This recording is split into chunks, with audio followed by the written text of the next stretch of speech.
그날 아침까지만 해도 제 일상은 잔잔한 호수와 같았습니다.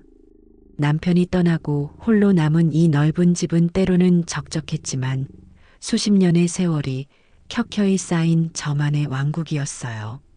아침 햇살이 거실 깊숙이 들어와 남편의 손때가 묻은 낡은 마룻바닥을 비추면 저는 커피를 내리며 하루를 시작하곤 했습니다. 남편이 아끼던 난초에 물을 주고 그가 앉던 흔들의자에 앉아 창밖의 사계절을 내다보는 것. 그것이 제게 남은 소소하지만 가장 큰 행복이었죠. 아들놈 종환이는 결혼해서 분가했고 가끔 며느리와 함께 얼굴을 비추는 게 전부였습니다. 그 정도의 거리가 제게는 딱 좋았어요. 너무 가깝지도 너무 멀지도 않은. 평화가 깨진 것은 요란하게 울리는 전화벨 소리 때문이었습니다. 며느리 태희였어요. 다짜고짜 들려오는 울음소리에 가슴이 철렁 내려앉았습니다. 무슨 일이라도 생겼나 싶었죠. 어머니, 흐흑 어머니. 어떡해요. 아가, 왜 그러니? 무슨 일이야? 종환이한테 무슨 일 생겼어? 제 물음에 며느리는 한참을 흐느끼기만 했습니다. 일부러 애를 태우려는 속셈인지 아니면 정말로 경황이 없는 것인지 저는 잠자코 다음 말을 기다렸습니다. 한참 만에야 며느리가 간신히 입을 열더군요. 저희 아빠, 저희 엄마요. 길거리에 나앉게 생겼어요. 평생 모은 재산을 글쎄 아는 분한테 사기당해서 집도 넘어가고 아무것도 안 남았대요. 흑흑. 사돈댁 이야기였습니다. 안도의 한숨이 먼저 나온 것은 어쩔 수 없는 이기심이었을까요? 하지만 곧이어 며느리의 다음 말이 제 평온했던 일상에 돌을 던졌습니다. 어머니, 저 임신한 몸으로 이런 일 겪으니 정말 죽을 것 같아요. 당장 저희 부모님은 갈 곳이 없는데 저희 집은 좁아서 모실 수도 없고요. 어머니, 부탁이에요. 저희 부모님 갈 곳 구하실 때까지만이라도 어머니 댁에 잠시만 계시면 안 될까요? 네, 딱 반년이면 돼요. 제가 정말 잘할게요, 어머니. 순간 머릿속이 띵하고 울렸습니다. 이게 지금 무슨 소리인가? 사돈을 저희 집에 모시라니요. 얼굴 본 횟수도 손에 꼽을 정도인 사돈 부부를, 그것도 남편과의 추억이 고스란히 남은 이 집에 들릴 수는 없는 노릇이었습니다. 저는 단호하게 선을 그어야 한다고 생각했어요. 아가, 그건 좀 곤란하겠다. 이 집은 나 혼자 지내기에도 넓어서 관리하기 힘들어. 그리고 어른들끼리 사는 게 어디 쉬운 일이니. 다른 방법을 찾아보렴. 제 목소리는 생각보다 차갑게 나갔습니다. 그러자 며느리의 울음소리가 더욱 커졌어요. 어머니, 어떻게 그런 말씀을 하세요? 그럼 저희 부모님 보고 이 추운 날 길바닥에서 떨라는 말씀이세요? 제가 뱃속의 아기만 아니면 당장 나가서 일이라도 할 텐데. 너무하세요, 정말. 전화기 너머의 원망 섞인 목소리에 기가 찼지만 더 말을 섞고 싶지 않았습니다. 저는 아무튼 그건 안 될 말이다라고 못을 받고 전화를 끊어버렸어요. 쿵쾅거리는 심장을 진정시키려 차가운 물을 한 잔 마셨습니다. 하지만 불길한 예감은 현실이 되더군요. 채 10분도 지나지 않아 이번에는 아들 종환이에게서 전화가 걸려왔습니다. 제 아들이지만 저는 그 녀석이 얼마나 심지가 약하고 제 처의 말에 쩔쩔매는지 잘 알고 있었습니다. 엄마, 전화 받았어? 태희한테. 그래, 받았다. 엄마, 나 정말 미치겠어. 태희가 충격받아서 지금 자리 보전하고 누웠어. 잠도 못 자고 밥도 못 먹고. 저러다 뱃속의 애까지 잘못될까봐 나는 정말 무서워. 역시나 며느리가 시킨 레퍼토리 그대로였습니다. 제 아들은 아내와 뱃속의 손주를 방패 삼아 저를 압박하기 시작했어요. 저는 이 모든 상황이 며느리의 머릿속에서 나왔다는 것을 모를 수가 없었습니다. 종아나, 너는 이게 말이 된다고 생각하니? 어떻게 사돈을 우리 집에 모실 생각을 해? 내 아버지가 어떤 분이신지 잊었어? 이 집은 내 아버지가 평생을 바쳐 이룬 집이고 나에게는 내 아버지 그 자체야. 그런 곳에 다른 사람을, 그것도 어려운 사돈을 어떻게 들여? 엄마, 나도 알아. 아는데 사돈 어른들인데 어떻게 길바닥에 계시게 해? 딱 반년이래, 반년. 내가 그 안에 어떻게든 두 분 계실 곳 알아볼게. 응?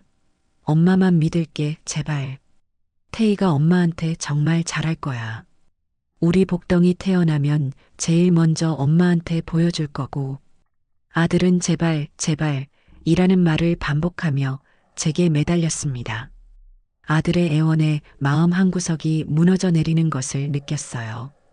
뱃속에서 10달을 품어 낳은 자식인데 저렇게까지 간청하는데 어찌 매정하게만 대할 수 있겠습니까? 그리고 며느리는 밉지만 곧 태어날 제 첫 손주는 너무나도 귀할 테지요. 그 아이에게 혹시라도 해가 갈까봐 덜컥 겁이 났습니다. 저는 결국 한숨을 내쉬며 가장 어리석은 결정을 내리고 말았습니다. 알았다. 대신 딱 반년이다. 6개월이야. 그 이상은 절대 안 된다. 그리고 집안 살림에는 절대 손대지 않는 조건이다. 조용히 지내다 나가셔야 해. 이 조건들 사돈께 똑똑히 말씀드려라. 고마워, 엄마. 정말 고마워. 내가 태희한테도 잘 말할게. 엄마가 최고야. 수화기 너머로 들려오는 아들의 기쁜 목소리를 들으며 저는 이미 돌이킬 수 없는 강을 건넜다는 것을 직감했습니다. 평화롭던 제 왕국에 곧 성가신 불청객들이 들이닥칠 테지요. 그저 제 예감이 틀리기만을 바랄 뿐이었습니다. 그리고 며칠 뒤 제 불길한 예감은 한치의 오차도 없이 현실이 되었습니다. 이른 아침부터 집 앞에 커다란 이삿짐 센터 트럭이 멈춰 서더군요. 잠시 머물겠다던 사돈댁의 짐이었습니다. 저는 현관문을 열고 그 광경을 보는 순간 입을 다물 수가 없었어요. 사돈 부부는 마치 이민이라도 가는 사람들처럼 온갖 가구와 상자들을 줄줄이 끌고 나타났습니다. 낡은 장롱부터 시작해서 소파, 식탁, 심지어는 대형 김치 냉장고까지 제 집에 멀쩡히 있는 살림살이들임에도 불구하고 굳이 자신들의 것을 다 가져온 모양새였습니다. 아이고 사부인, 그동안 평안하셨습니까? 신세 좀 지겠습니다. 바깥사돈이 멋쩍게 웃으며 인사를 건넸지만 그의 눈은 이미 집안을 훑으며 어느 방이 좋을지 탐색하고 있었습니다. 안사돈은 한술 더 떴어요. 사부인, 집이 참 넓고 좋네요. 우리 태희가 왜 그렇게 어머니 했는지 알겠어요. 저희 짐이 좀 많죠? 그래도 다 정리하고 나면 깨끗할 거예요. 라며 마치 자기 집이라도 되는 양자연스럽게 행동했습니다. 고맙다는 말보다는 집을 평가하는 듯한 말투의 시작부터 속이 북을 끓었지만 저는 애써 표정을 감췄습니다. 이삿짐 센터 직원들이 짐을 나르기 시작하자 안사돈은 저를 거들떠보지도 않고 직접 지휘를 하더군요. 그 장롱은 저쪽 방으로 넣어주세요. 네, 안방 옆에 큰 방이요. 그리고 이 소파는 거실에 놔야겠네. 사부인, 거실에 있는 소파는 좀 오래돼 보이는데 이참에 저희 걸로 바꾸는 게 어때요? 저는 기가 막혀서 아무 말도 할 수 없었습니다. 제 허락도 구하지 않고 제 가구를 치울 생각을 하다니요. 사돈, 그 소파는 저희 애 아버지가 쓰던 거라 버릴 수 없습니다. 그리고 방은 건넌방으로 쓰시면 됩니다. 안방 옆은 제가 쓰는 서재가 있어서요. 제가 단호하게 말하자 안사돈의 표정이 순간 굳어지는 것이 보였습니다. 하지만 이내 능청스럽게 웃으며 말을 받더군요. 어머, 그러세요? 아이고, 제가 잘 몰라서 그랬네요. 그럼 일단 건넌방에 짐을 풀지요, 뭐. 그렇게 사돈 부부는 제 집의 건넌방과 작은 방 하나를 통째로 차지했습니다. 그들이 가져온 짐은 방 2개를 가득 채우고도 남아 거실과 창고까지 점령했어요. 저는 그들이 짐을 푸는 내내 거실 소파에 멍하니 앉아 있었습니다. 딱 반년을 외치던 제 어리석음을 탓하면서요. 저들의 행태는 잠시 머물다 갈 손님의 것이 아니었습니다. 아예 뿌리를 내리고 눌러살 작정으로 온 점령군의 모습이었어요. 남편과의 고유한 추억이 깃든 제 왕국은 그렇게 단 하루 만에 소란스럽고 불편한 동거의 현장으로 변해버렸습니다. 저는 창밖을 내다보았습니다. 며칠 전과 똑같은 하늘, 똑같은 나무였지만 모든 것이 낯설게만 느껴졌습니다. 이 길고 긴 6개월을 과연 제가 버텨낼 수 있을까요? 벌써부터 땅을 치고 후회하며 모든 것을 제자리로 돌리고 싶다는 생각뿐이었습니다. 사돈 부부가 이 집에 들어온 첫날 밤, 저는 뜬 눈으로 밤을 새웠습니다. 제 숨소리 외에는 아무 소리도 들리지 않아야 할 이 고요한 집에 건넌방에서 들려오는 바깥사돈의 코 고는 소리가 낯선 벌레 소리처럼 제 신경을 갉아먹었습니다. 남편이 살아있을 적 우리는 잠자리에 들기 전 늘 두런두런 이야기를 나누다 잠이 들곤 했어요. 그이의 나지막한 목소리가 자장가 같았는데 이제는 굵고 거친 숨소리가 그 모든 추억 위를 짓밟고 있었습니다. 낯선 사람과 한 지붕 아래 있다는 사실이 주는 불쾌감과 불안감은 생각보다 훨씬 더 거대했습니다. 이것은 시작에 불과하다는 것을 저는 이미 알고 있었어요. 다음 날 저녁 저는 그래도 도리를 다해야 한다는 생각에 정성껏 저녁상을 차렸습니다. 남편이 살아생전 가장 좋아했던 칼칼하게 끓인 갈치조림과 구수한 된장찌개, 그리고 정갈한 밑반찬 몇 가지를 준비했죠. 모름지기 신세를 지는 사람은 차려준 밥상에 고마워하며 맛있게 먹는 것이 예의라고 생각했습니다. 하지만 제 생각은 안사돈의 첫마디에 여지없이 깨졌습니다. 안사돈은 밥을 한술 뜨기도 전에 찌개 국물 맛부터 보더니 미간을 살짝 찌푸리더군요. 어머 사부인. 음식 솜씨가 좋으시다고 우리 태희한테 들었는데 음식을 좀 짜게 드시는 편인가 봐요. 요즘은 다들 건강 생각해서 싱겁게 먹는 추세인데 저는 순간 제 귀를 의심했습니다. 감사 인사는커녕 제 음식에 대한 평가질이라니요.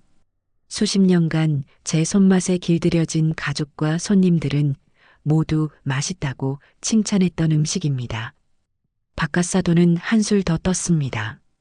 갈치조림의 가장 큰 토막을 제 앞으로 척 밀어놓고는 자기는 작은 조각을 가져가며 말하더군요. 사부인, 저는 가시 바르는 게 귀찮아서요. 사부인께서 많이 드세요. 언뜻 들으면 저를 위하는 것 같지만 그 속내는 뻔했습니다.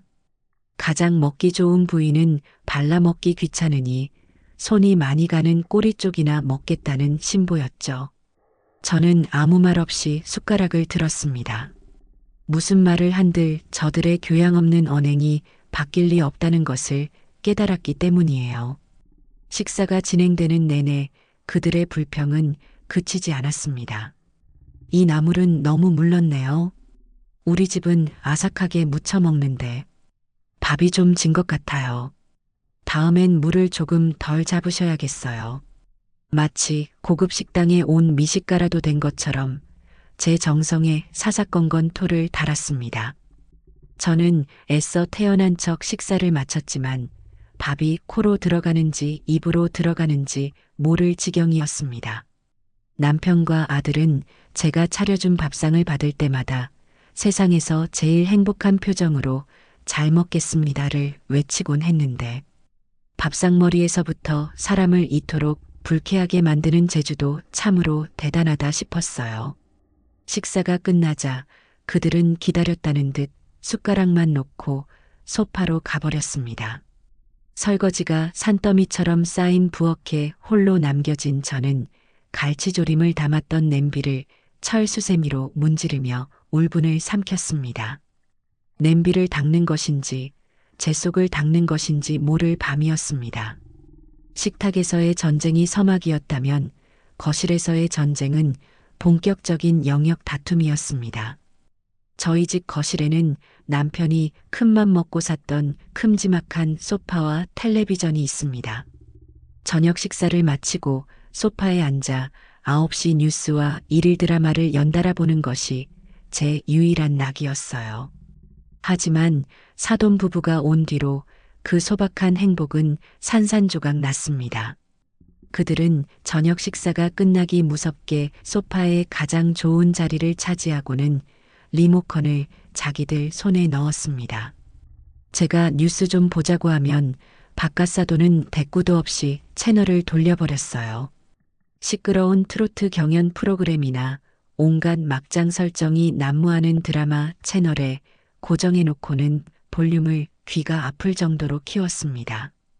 사돈, 텔레비전 소리 좀 줄여주시면 안 될까요? 머리가 다 울리네요. 제가 조심스럽게 말하면 그는 귀찮다는 듯이 대꾸했습니다. 아이고 사부인. 드라마는 이 맛에 보는 겁니다. 소리가 좀 커야 실감 나지 않겠어요? 사부인께서도 같이 보시지요.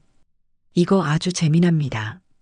재미나기는커녕 고함과 비명이 난무하는 화면을 보고 있자니 제 속에서 천불이 났습니다. 결국 저는 조용히 제 방으로 들어올 수밖에 없었어요. 제가 방으로 들어오면 그들은 마치 기다렸다는 듯 소파에 아예 드러누워 과자를 먹으며 텔레비전을 봤습니다. 다음 날 아침 거실에 나가보면 소파 위에는 과자 부스러기가 잔뜩 떨어져 있고 바닥에는 아무렇게나 벗어놓은 양말이 뒹굴고 있었죠. 제 왕국의 심장부였던 거실이 순식간에 그들의 지저분한 휴게실로 전락한 것입니다. 며칠이 지나자 저는 그들과의 마찰을 피해 아예 저녁 식사 후에는 일찌감치 방으로 들어가는 습관이 생겼습니다. 거실에서 들려오는 시끄러운 텔레비전 소리를 배경음악 삼아 책을 읽으려 애썼지만 글자들은 눈에 들어오지 않고 자꾸만 억울함과 분조가 치밀어 올랐어요. 이따금 고요한 순간이 찾아오면 저는 남편과 함께 소파에 앉아있던 날들을 떠올렸습니다. 우리는 뉴스를 보며 나라 걱정을 하기도 하고 드라마 주인공의 운명에 같이 안타까워하기도 했죠. 별다른 대화가 없어도 같은 공간에서 같은 것을 보고 있다는 사실만으로도 충만했습니다. 하지만 이제 그 소파는 제가 앉을 수 없는 남의 자리가 되어버렸습니다. 저는 제 집에서 유배당한 죄인처럼 방 안에 갇혀 지내야 했습니다. 진정한 기생은 돈 문제에서부터 시작되었습니다. 저희 집에 들어온 지 일주일쯤 지났을 때 안사돈이 제게 다가와 배시시 웃으며 말하더군요. 사부인, 냉장고가 텅 비었네요. 장 보러 가셔야겠어요. 마침 저도 따라 나서서 길 좀 익혀야겠어요. 그녀의 말에 저는 아무 의심 없이 함께 마트로 향했습니다. 그것이 얼마나 끔찍한 결과를 낳을지 상상도 못한 채 말이죠. 마트에 들어서자마자 안사돈은 기다렸다는 듯이 카트를 끌고 온갖 비싼 물건들을 담기 시작했습니다. 제가 평소에는 쳐다보지도 않던 한우 툭불 등심, 비싼 유기농 채소, 이름도 모를 수입 과일들. 그녀는 가격표는 보지도 않고 물건을 카트에 척척 던져 넣었어요.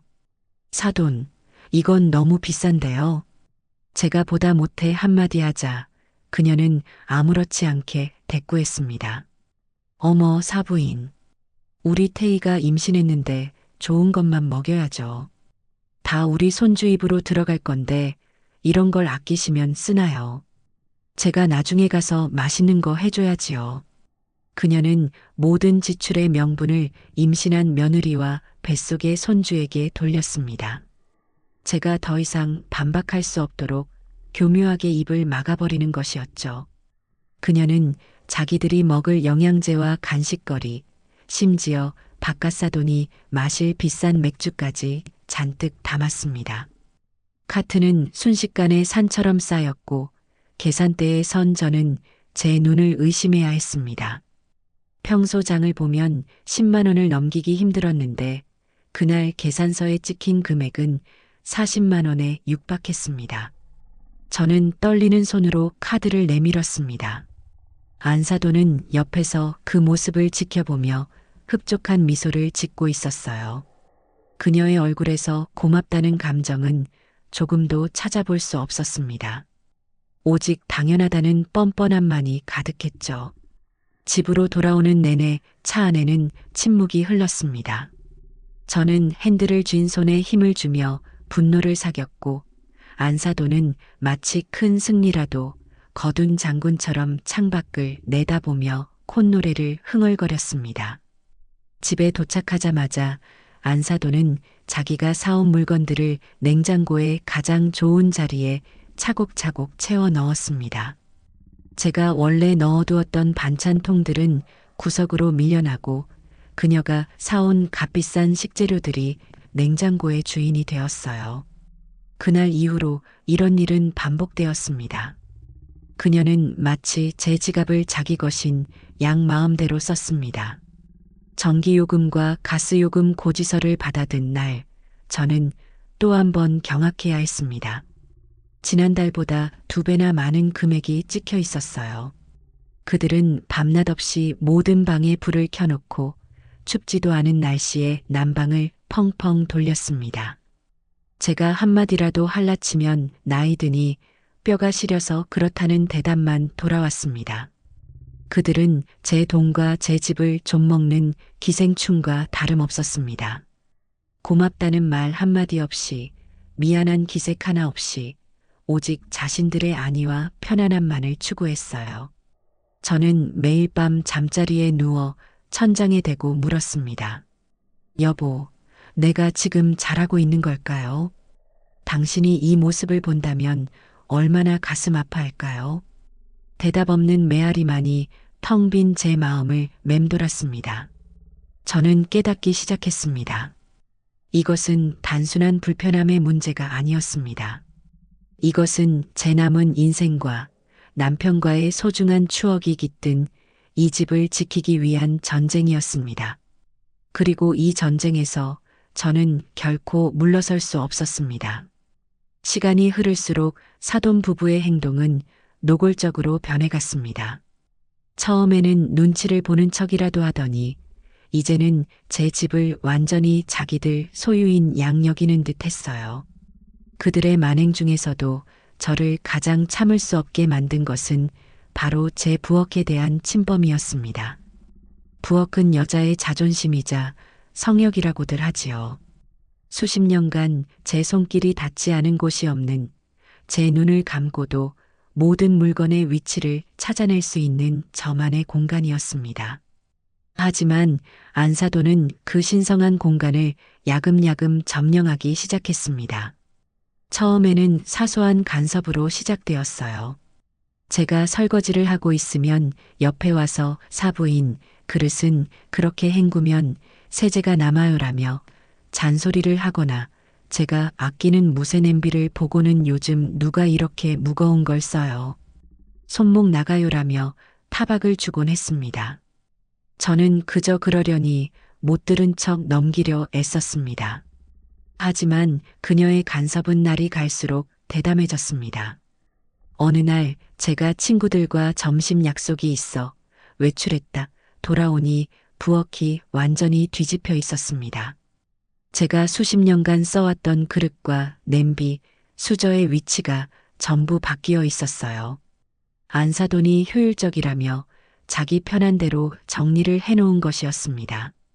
심지어 제가 결혼할 때 친정 어머니가 물려주셨던 이가 살짝 나갔지만 소중해서 버리지 못했던 밥그릇 하나가 쓰레기통에 처박혀 있는 것을 발견했습니다. 사돈, 이게 지금 무슨 짓입니까? 저는 태어나서 처음으로 남에게 그렇게 큰 소리를 내질렀습니다. 제 목소리에 놀란 안사돈이 방에서 어슬렁거리며 나오더군요. 어머, 사부인 오셨어요? 제가 부엌이 너무 어수선해서 정리 좀 했어요. 칭찬은 못해줄 망정 화는 왜 내세요? 그녀는 조금도 미안한 기색이 없었습니다. 오히려 자기가 잘한 일을 했다는 듯 뻔뻔한 얼굴이었어요. 누가 이런 짓을 해달라고 했습니까? 그리고 이 그릇은 왜 버려요? 이건 저희 어머니 유품이나 다름없는 물건입니다. 제가 쓰레기통에서 그릇을 꺼내 들고 소리치자 그녀는 코웃음을 쳤습니다. 아이고, 무슨 사기 그릇 하나 가지고 유품까지 들먹이세요. 이 나간 그릇 쓰는 거 아니에요. 복 나갑니다. 복 나가. 다 사부인 좋으라고 한 일을 가지고 뭘 그렇게까지 하세요. 말이 통하지 않았습니다. 그녀의 머릿속에는 자신의 행동이 모두 선의이며 그것을 받아들이지 못하는 제가 이상하고 속 좁은 사람일 뿐이었습니다.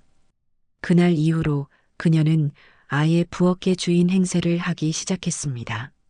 제가 요리를 하려고 하면 사부인, 제가 할게요. 어른은 쉬세요라며 저를 부엌에서 밀어냈습니다. 그리고는 자기가 사온 비싼 재료들로 자기 입맛에 맞는 음식들을 해놓고는 제게는 맛보라는 말 한마디 없이 자기 남편과 함께 식사를 했습니다. 저는 제 집 부엌에서 쫓겨나 그들이 먹다 남긴 음식을 데워 먹거나 라면으로 끼니를 때워야 하는 날이 많아졌습니다.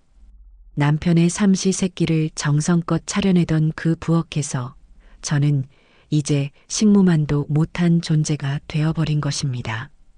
주말이 되자 아들 내외가 집으로 찾아왔습니다. 며느리 태희는 배가 제법 불러 있었지만 표정에는 임산부의 온화함 대신 짜증과 불만이 가득했습니다. 아니나 다를까 안사돈은 딸이 오자마자 기다렸다는 듯이 제 험담을 늘어놓기 시작했습니다. 그리고는 거실에 걸린 남편의 대형 독사진을 턱으로 가리키며 며느리에게 말하더군요. 예, 태희야. 저 사진 좀 보렴. 집 현관에 들어서자마자 저렇게 커다랗고 시커먼 사진이 떡하니 걸려 있으니 집안 분위기가 얼마나 칙칙하니. 안 그러니? 저는 소파에 앉아 조용히 과일을 깎다가 그 말에 손을 멈췄습니다. 남편이 회사를 세우고 가장 왕성하게 활동하던 시절 자신감 넘치는 미소를 짓고 있는 저 사진을 저는 매일 닦고 어루만지며 남편을 그리워하곤 했습니다. 저 사진은 제게 단순한 사진이 아니라 이 집의 역사이자 제 인생 그 자체였습니다. 며느리 태희는 제 어머니의 말에 기다렸다는 듯 맞장구를 쳤습니다. 맞아, 엄마. 어머니, 이 사진 때문에 집이 꼭 초상집 같아요. 나중에 우리 복덩이가 태어나서 여기 와서 저 사진 보고 밤에 경기라도 하면 어떡해요? 그리고 임산부 정서에도 별로 안 좋은 것 같아요.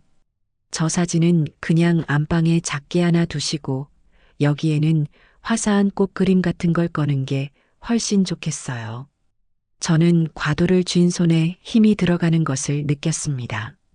저것들은 정말 인간에 대한 예의라고는 조금도 없는 것들이구나. 죽은 사람에 대한 최소한의 존중도 그 사람을 그리워하며 살아가는 산 사람에 대한 배려도 없었습니다. 오직 자신들의 눈에 거슬리고 자신들의 기분을 해친다는 이유만으로 제 가장 소중한 추억을 치워버리라고 말하고 있었습니다. 제가 아무 말 없이 차가운 눈으로 쳐다보자 분위기가 심상치 않음을 느낀 아들 종환이가 어색하게 끼어들었습니다. 하, 무슨 사진 가지고 그래. 아버님 멋있기만 하구먼. 하지만 그 한마디가 전부였습니다.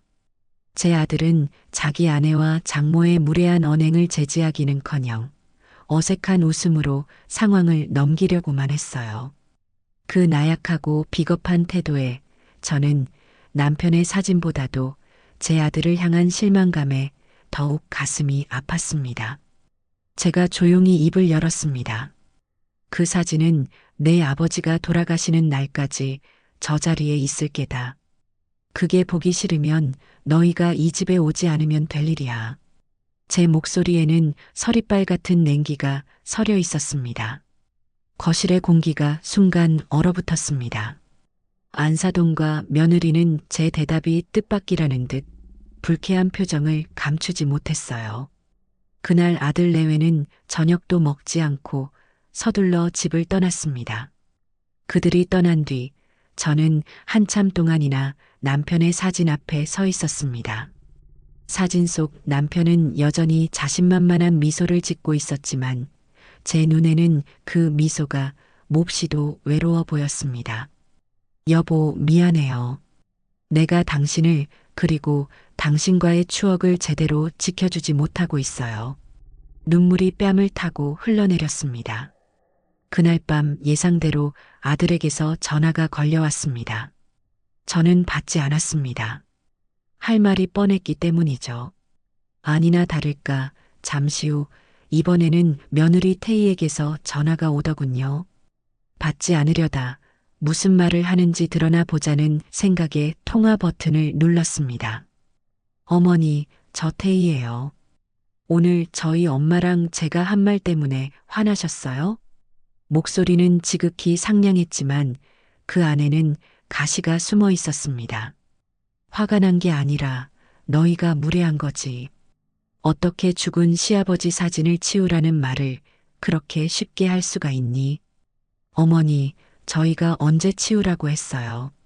그냥 분위기가 좀 그러니 아기 생각해서 다른 그림을 걸면 어떨까 하고 의견을 여쭌 거잖아요. 그런데 어머니는 저희 말을 들으려고도 안 하시고 무조건 화부터 내시니 저희도 정말 당황스러웠어요. 기가 막혔습니다. 자신의 망언을 의견으로 포장하고 그의 분노한 저를 화부터 내는 속 좁은 시어머니로 만들고 있었어요. 이것이 요즘 젊은 사람들이 말하는 가스라이팅이라는 것일까요? 그리고 저희 엄마 문제도요. 어머니 힘드실까봐 저희 엄마가 살림 좀 도와드리려는 건데 그걸 가지고 어머니는 저희 엄마를 부엌대기 취급하신다고 종한 씨한테 그러셨다면서요? 저희 엄마도 자기 집에서는 귀한 딸이고 대접받던 사람이에요. 그런데 사부인 댁에 와서 온갖 굳은 일 다 하면서 그런 오해까지 받으니 얼마나 속상하시겠어요. 다 어머니 좋으라고 편하시라고 하는 일이잖아요. 저는 더 이상 들을 가치가 없다고 판단했습니다. 그녀와의 대화는 저를 더 깊은 수렁으로 빠뜨릴 뿐이었습니다. 이제 그만하거라. 너랑 더 이상 할 얘기 없다. 어머니, 제 말 아직 안 끝났어요. 어머니가 그렇게 저희의 좋은 뜻을 자꾸 꼬아서 들으시면 저희도 정말 어머니 모시기 힘들어요. 저는 통화 종료 버튼을 눌러버렸습니다. 휴대폰을 침대 위로 던져버리고 자리에 누웠지만 심장이 벌렁거려 잠을 이룰 수가 없었습니다. 좋은 뜻? 저를 위한 일? 그들은 자신들의 이기심과 무례함을 선이라는 이름으로 포장하고 그것을 받아들이지 못하는 저를 가해자로 만들고 있었습니다. 그들의 교묘한 말들이 제 머릿속을 헤집어 놓았습니다. 정말 내가 너무 예민한 걸까? 내가 너무 꽉 막힌 늙은이라서 저들의 방식을 이해하지 못하는 걸까? 잠시나마 그런 어리석은 생각에 사로잡혔습니다. 하지만 이내 정신을 차렸습니다. 아니, 이건 내가 이상한 게 아니야. 내 집에서 내 것을 지키려는 내가 왜 가해자가 되어야 한단 말인가. 염치도 없고 예의도 없는 저들이 문제인 것이다. 저는 어둠 속에서 두 주먹을 꽉 쥐었습니다. 이제 더 이상 당하고만 있지는 않을 겁니다. 그날 이후 집안의 공기는 살얼음판처럼 차갑고 위태로워졌습니다. 저는 사돈 부부와의 대화를 완전히 끊었습니다. 꼭 필요한 말이 아니면 입을 열지 않았고 그들이 있는 거실에는 나가지도 않았습니다. 식사도 그들이 부엌을 쓰지 않는 시간에 맞춰 저 혼자 해결했어요. 제 집은 이제 세 개의 독립된 섬으로 이루어진 군도와 같았습니다. 안방이라는 나의 섬, 건넌방이라는 그들의 섬, 그리고 서재라는 죽은 남편의 섬. 그 중에서도 남편의 서재는 제가 유일하게 평온을 느낄 수 있는 마지막 보루였습니다. 서재는 남편의 모든 것이었습니다. 책장에는 그가 평생 읽었던 책들이 빽빽하게 꽂혀 있었고, 책상 위에는 그가 쓰던 만년필과 돋보기, 그리고 마지막까지 붙들고 있던 서류들이 그대로 놓여 있었어요. 저는 매일 아침 서재에 들어와 창문을 열어 환기를 시키고 책상과 의자에 쌓인 먼지를 닦아내며 남편의 채취를 느꼈습니다. 그곳은 단순한 방이 아니라 남편의 영혼이 깃든 신성한 재단과도 같은 곳이었습니다. 그래서 저는 그 누구도, 심지어 아들 종환조차도 제 허락 없이는 서재에 들어오지 못하게 했습니다. 하지만 그 마지막 성형마저 침범당하는 데는 오랜 시간이 걸리지 않았습니다. 어느 평일 오후 시장에 잠시 다녀왔을 때였습니다.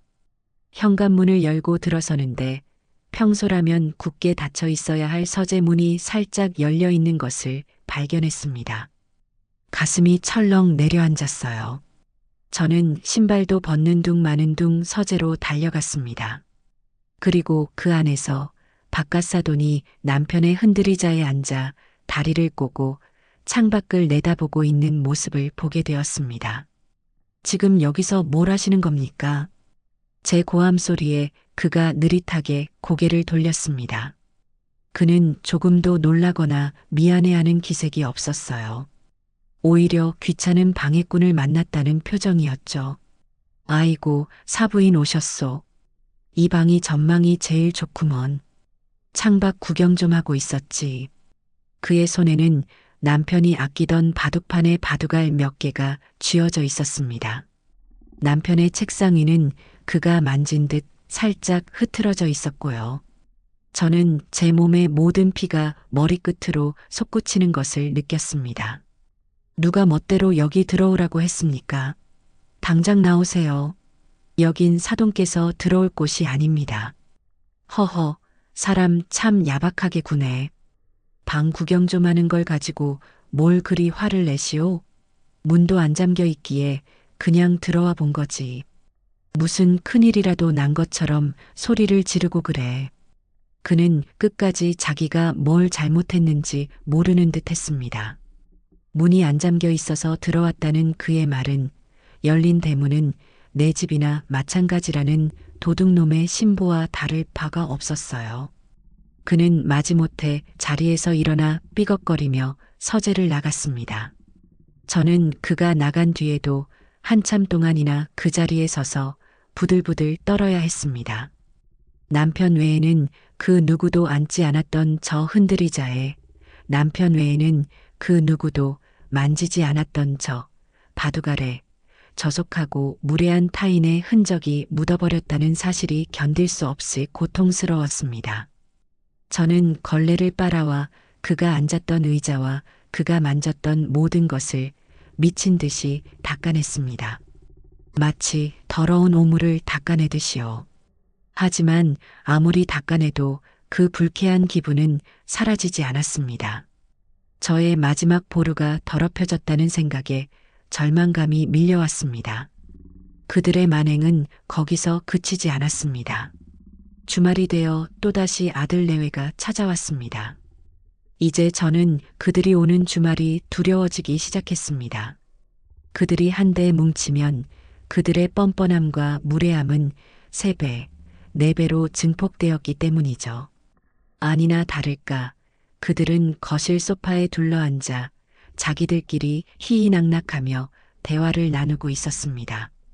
저는 부엌에서 저녁 준비를 하는 척하며 그들의 대화에 귀를 기울였습니다. 안사돈이 며느리에게 말했습니다. 태희야, 나중에 우리 복덩이 태어나면 이 집에 자주 놀러 와야 할 텐데 애가 마땅히 놀 공간이 없어서 걱정이네. 그러자 며느리가 기다렸다는 듯이 대답했습니다. 그러게 말이야, 엄마. 아, 저기 서재방. 저 방을 아기 놀이방으로 만들면 딱 좋겠다.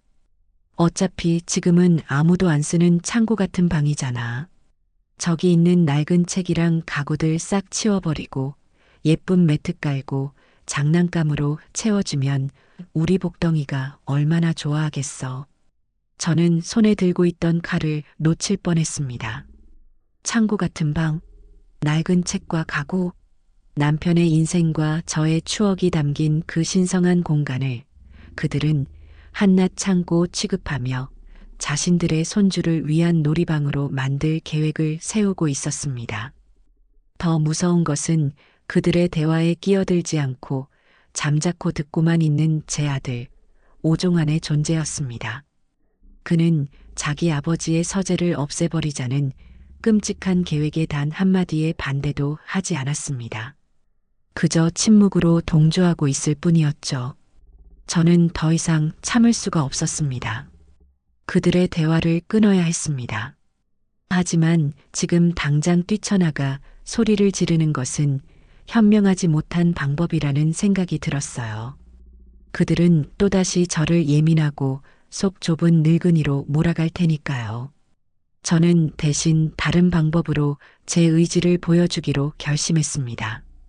다음 날 아침, 저는 아침 일찍 철물점으로 향했습니다. 그리고 가장 튼튼하고 좋은 자물쇠를 하나 사왔습니다. 사돈 부부가 거실에서 텔레비전을 보고 있는 사이 저는 서재문에 조용히 자물쇠를 설치했습니다.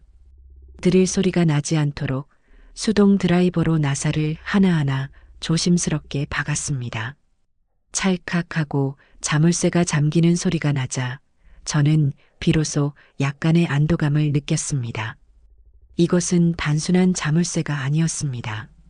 이것은 저의 최후 통첩이자 더 이상은 물러서지 않겠다는 선전포고였습니다. 제가 한 일은 금방 발각되었습니다. 점심 식사 후 바깥 사돈이 슬그머니 서재 쪽으로 가더니 이내 버럭 소리를 지르며 돌아왔습니다.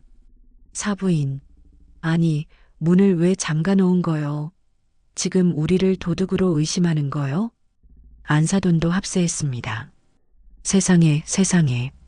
한 집에 사는 가족끼리 방문을 걸어 잠그는 경우가 어디 있어요? 정 떨어지게 정말.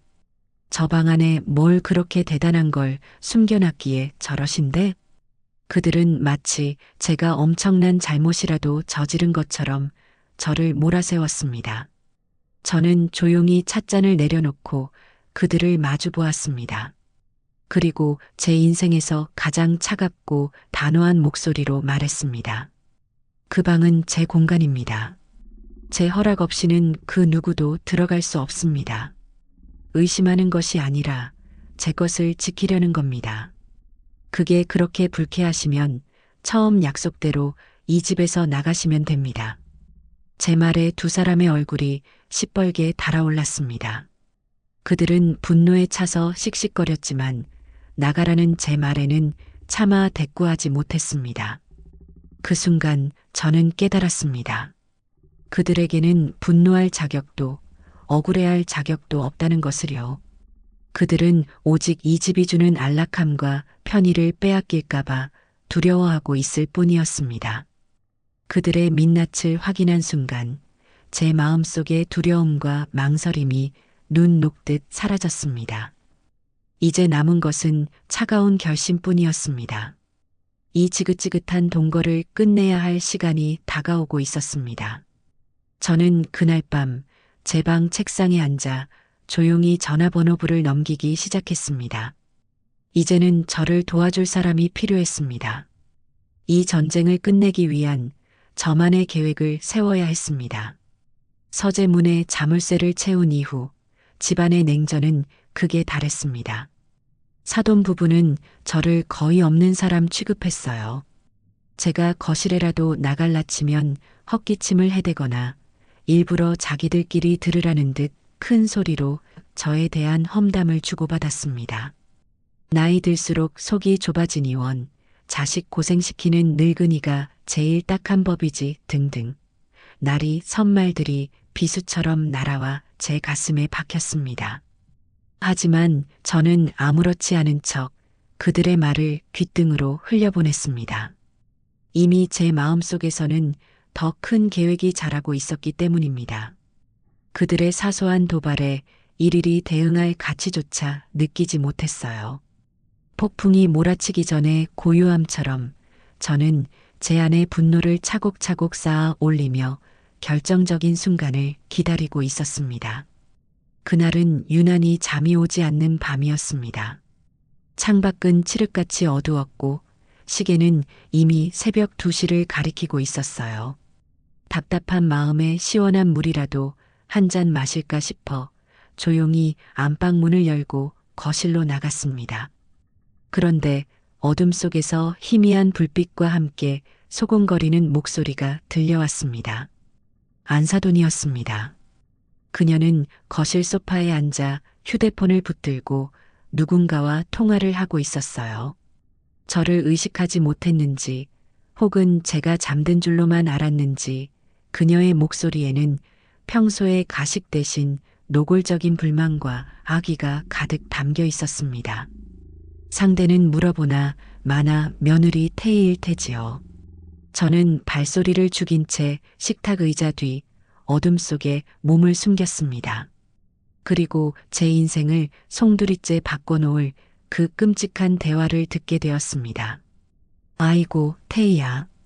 나 정말 여기 더는 못 있겠다. 그 영감 서재인지 뭔지를 아예 자물쇠로 잠가버렸다니까. 우리가 뭘 훔쳐가기라도 한데 사람을 아주 도둑 취급하는데 기가 막혀서 정말. 안사돈의 하소연에 전화기 너머로 며느리의 짜증 섞인 목소리가 희미하게 들려왔습니다. 안사돈은 스피커폰으로 통화하는 중이었어요. 엄마, 그러니까 내가 좀만 참으라고 했잖아. 그 할망구 성격 보통 아닌 거 몰랐어? 괜히 건드려서 좋을 거 하나 없다니까. 참는 것도 하루 이틀이지. 매일같이 우리를 벌레 보듯 하는데 어떻게 참니? 밥도 같이 안 먹으려고 하고 거실에도 안 나와. 아주 우리를 투명인간 취급한다니까. 내가 누구 때문에 여기서 이 고생을 하고 있는데. 안사돈의 목소리가 점점 격앙되자 며느리가 나직하지만 훨씬 더 잔인한 목소리로 그녀를 달래기 시작했습니다. 그 목소리는 제 등골을 서늘하게 만들기에 충분했습니다. 엄마, 제발. 지금 우리 계획을 망칠 셈이야? 생각 좀 해봐. 우리가 지금 여기서 쫓겨나면 어디로 가? 이 집 어차피 시간 지나면 다 오빠가 상속받을 집이야. 그 영감탱이가 죽고 저 할망구 혼자 남았을 때 우리가 들어왔어야 하는 건데 일이 좀 꼬인 것뿐이라고. 지금은 그냥 저 할망구 비위 좀 맞춰주면서 조용히 엎드려 있는 게 상책이야. 상속, 계획. 그 단어들이 제 귀에 대못처럼 박혔습니다. 저는 숨을 죽였습니다. 제 심장 소리가 그들에게 들릴까봐 두려웠어요. 안사돈이 여전히 불만스러운 목소리로 물었습니다. 상속받으려면 아직 멀었잖아. 저 할망구가 저렇게 쌩쌩한데 10년이 걸릴지 20년이 걸릴지 어떻게 알아. 그리고 이어진 며느리의 대답. 그 대답은 제 남은 인생에 대한 사형 선고나 다름없었습니다. 엄마는 그것도 생각 못해? 몇 년만 버티다가 저 할망구 기력 좀 쇠하고 정신 오락가락하기 시작하면 그때 좋은 요양원 하나 알아봐서 보내드리면 그만이야. 자식된 도리로 편안한 노후를 보내게 해드리는 거라고. 종환 씨한테 잘 구슬리면 돼. 그 사람은 워낙 팔랑귀라 설득하기 쉬워. 그러니까 엄마, 제발 좀 똑똑하게 굴어. 지금은 우리가 약자 코스프레 하면서 최대한 불쌍하게 보여야 할 때라고. 알았어? 요양원. 그 세 글자가 제 머릿속을 망치처럼 내리쳤습니다. 온몸의 피가 차갑게 식는 것 같았어요. 저것들은 처음부터 제 집과 제 재산을 노리고 들어온 것이었습니다. 저를 이 집에서 내쫓고 종국에는 요양원에 처박아 버릴 계획까지 세우고 있었던 겁니다. 남편이 평생을 바쳐 이룩한 이 집에서 그의 아내인 저를 내쫓을 궁리를 하고 있었던 거예요. 그들이 나누는 대화는 더 이상 제 귀에 들리지 않았습니다. 저는 조용히 뒤돌아 제 방으로 돌아왔습니다. 차가운 마룻바닥의 감촉도, 저를 스쳐 지나가는 밤 공기도 아무것도 느껴지지 않았어요. 방에 들어온 저는 침대에 걸터 앉아 한참을 허공만 바라보았습니다. 슬픔, 배신감, 분노 같은 감정들은 이미 지나간 지 오래였습니다. 대신 제 마음속에는 얼음장같이 차갑고 강철같이 단단한 무언가가 자리 잡기 시작했어요. 그것은 바로 결심이었습니다. 지금까지 제가 느꼈던 모든 감정은 저들을 향한 미련과 인간적인 연민이 남아 있었기 때문이라는 것을 깨달았습니다. 하지만 이제 모든 것이 명확해졌어요. 그들은 제가 동정하거나 이해해야 할 대상이 아니었습니다. 그들은 제 인생을 통째로 삼키려는 약탈자들이었고, 저는 제 모든 것을 걸고 이 약탈자들과 싸워야만 했습니다. 날이 밝을 때까지 뜬 눈으로 밤을 새운 저는 해가 뜨자마자 자리에서 일어났습니다. 그리고 제 인생에서 가장 중요한 전화를 걸기 위해 휴대폰을 들었습니다.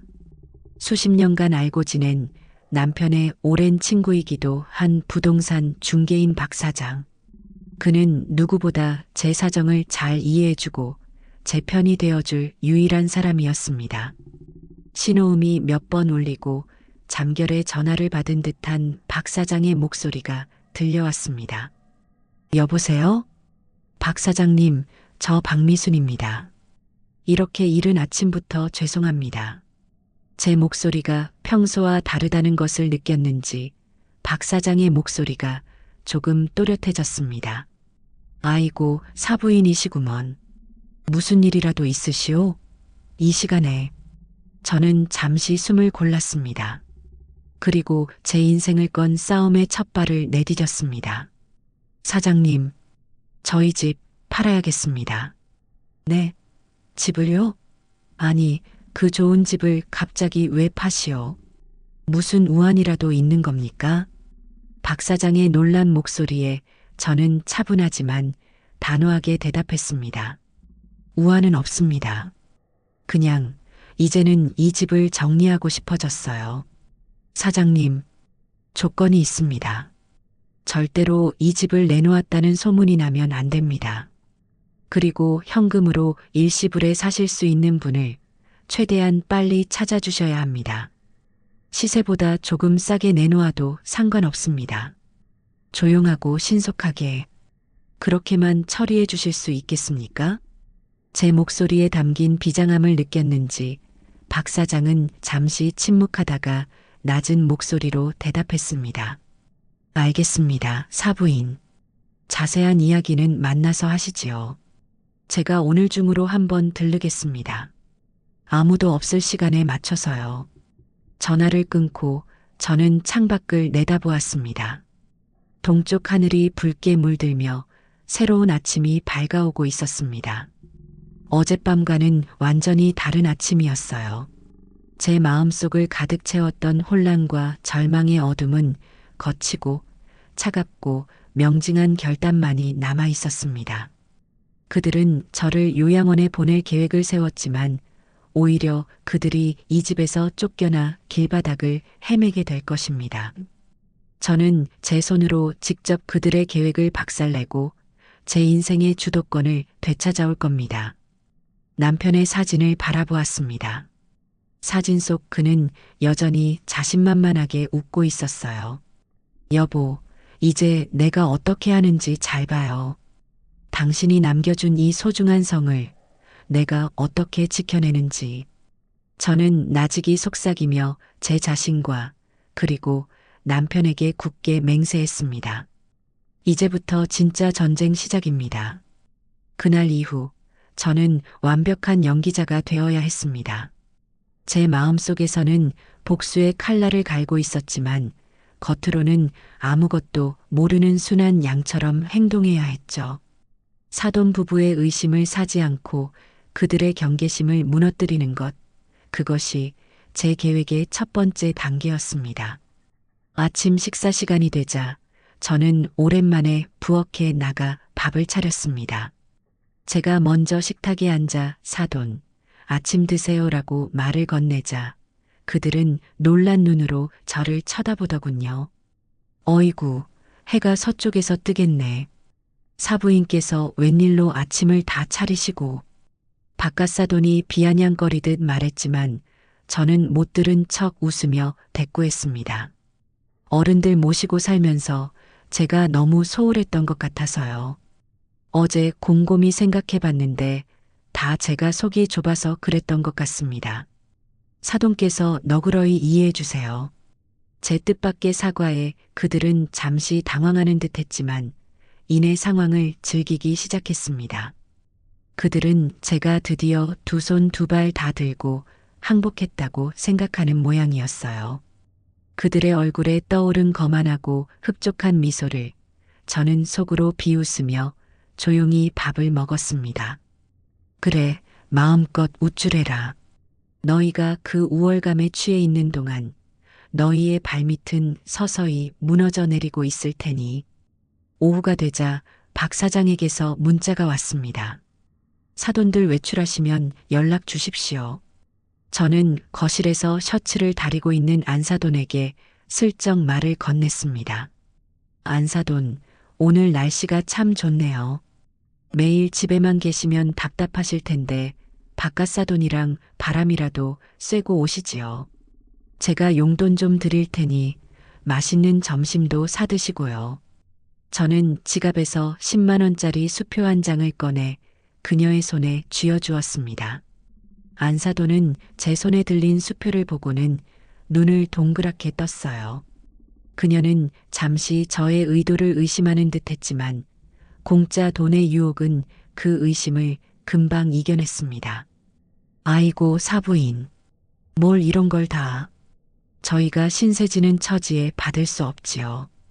입으로는 그렇게 말하면서도 그녀의 손은 이미 수표를 단단히 움켜쥐고 있었습니다. 아닙니다. 받으세요. 그동안 제가 마음고생 시켜드린 것에 대한 사죄의 뜻이라고 생각하세요. 제 말에 그녀는 마지못하는 척 수표를 주머니에 넣고는 신이 나서 바깥사돈을 불렀습니다. 그렇게 두 사람은 제 돈으로 호의호식하러 유유히 집을 나섰습니다. 저는 그들의 뒷모습이 사라지자마자 박 사장에게 전화를 걸었습니다. 박 사장은 약속대로 30분 만에 도착했습니다. 그는 집 안으로 들어서며 착잡한 표정으로 제게 말했어요. 사부인, 정말로 이 집을 파시려는 겁니까? 회장님께서 얼마나 아끼시던 집인데. 다시 한번 생각해 보시는 게 어떻겠소? 사장님, 제 결심은 확고합니다. 이 집은 더 이상 저에게 안식처가 아닙니다. 오히려 제 숨통을 조이는 감옥이 되었어요. 저는 이 감옥에서 벗어나야겠습니다. 제 단호한 태도에 박 사장은 더 이상 묻지 않고 고개를 끄덕였습니다. 우리는 거실 식탁에 마주 앉아 본격적으로 계획을 논의하기 시작했습니다. 사부인 뜻대로 아주 조용히 진행해야 합니다. 마침 제가 아는 사람 중에 자식들 다 분가시키고 조용한 단독주택에서 노후를 보내고 싶어 하는 재력가 부부가 있습니다. 현금 동원 능력도 충분하고 성품도 아주 점잖은 분들이지요. 그분들에게만 제가 조심스럽게 이야기를 꺼내보겠습니다. 그렇게만 해주신다면 정말 감사하겠습니다. 그리고 계약이 성사되면 잔금은 제가 새로 만들 계좌로 바로 입금되도록 처리해 주십시오. 제 아들도 모르는 계좌여야 합니다. 제 치밀함에 박 사장은 잠시 저를 놀란 눈으로 바라보았지만 이내 모든 것을 이해했다는 듯 고개를 끄덕였습니다. 알겠습니다, 사부인. 모든 것은 사부인 뜻대로 진행하겠습니다. 일단 다음 주 중에 제가 그분들을 모시고 한번 방문해야겠습니다. 집을 보여드려야 하니까요. 사돈들이 집에 있을 텐데 괜찮을까요? 그 점은 걱정 마십시오. 제가 아주 오래된 고향 친구를 우연히 만난 척 차나 한 잔 얻어 마시러 온 것처럼 위장해서 방문하겠습니다. 사부인께서는 아무것도 모르는 척 반갑게 친구를 맞아주시기만 하면 됩니다. 박 사장의 계획은 완벽했습니다. 우리는 몇 가지 세부 사항을 더 논의한 뒤 그를 배웅했습니다. 저는 텅 빈 거실에 서서 곧 벌어질 일들을 머릿속으로 그려보았습니다. 사돈 부부가 아무것도 모른 채 자신들이 살게 될 집을 보러 온 새 주인에게 이 집을 자랑하게 될 모습을 상상하니 통쾌함에 입가에 절로 미소가 지어졌습니다. 그날 이후 저의 연기는 더욱 완벽해졌습니다. 저는 매일같이 사돈 부부의 비위를 맞췄습니다. 안사돈이 먹고 싶다는 비싼 과일을 사다 바치고 바깥사돈이 좋아하는 낚시 채널을 함께 봐주기도 했습니다. 그들은 저의 변화에 완전히 방심하고 있었어요. 저를 하녀처럼 부리면서도 한편으로는 역시 우리가 이겼다는 생각에 기고만장해 있었습니다. 안사돈은 며느리에게 전화를 걸어 내 시어머니가 이제야 정신을 차렸나 보다. 아주 나한테 쩔쩔매는 게 볼만하다라며 자랑을 늘어놓기까지 했습니다. 저는 그 모든 것을 모르는 척 웃으며 받아주었습니다. 제 마음속에서는 그래, 실컷 즐겨라. 그 즐거움은 그리 오래가지 않을 테니라고 되뇌면서요. 약속한 날이 되었습니다. 박 사장은 예고한 대로 중년의 부부와 함께 대문을 들어섰습니다.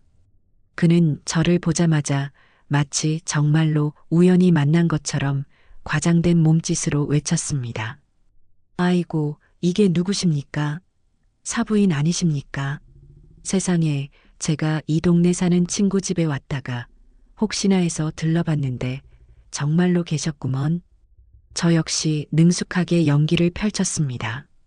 어머나, 박 사장님, 이게 얼마만이에요? 세상에, 이런 우연이 다 있네요. 어서 들어오세요.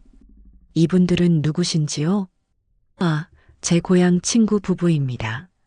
인사하시지요. 우리가 현관에서 인사를 나누는 사이 거실에서 텔레비전을 보던 사돈 부부가 어슬렁거리며 나왔습니다. 저는 그들에게 박 사장과 그의 친구들을 소개했습니다.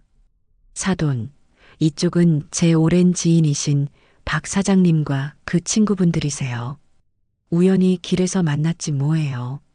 안사돈과 바깥사돈은 갑작스러운 손님의 방문에 잠시 경계하는 듯 했지만 그들이 부유해 보이는 행색을 하고 있자 이내 태도를 바꾸었습니다. 박 사장의 친구, 즉 이 집의 예비 매수자인 중년 남자가 감탄하는 목소리로 말했습니다.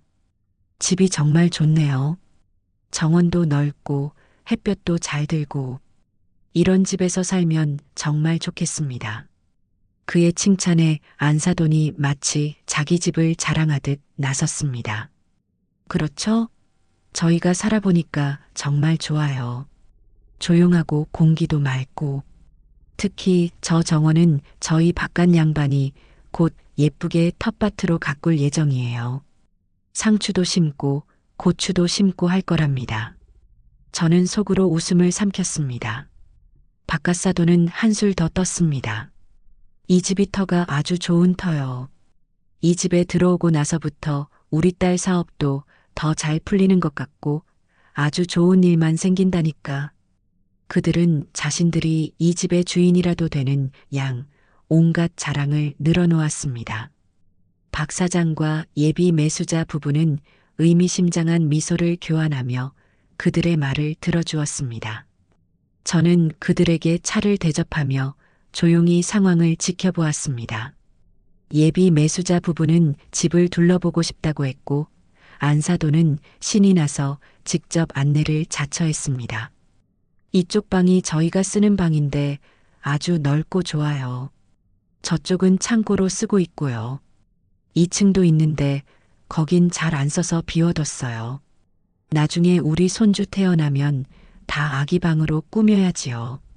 그녀는 제 허락도 없이 2층까지 그들을 안내하며 자신들의 미래 계획을 거침없이 떠벌렸습니다.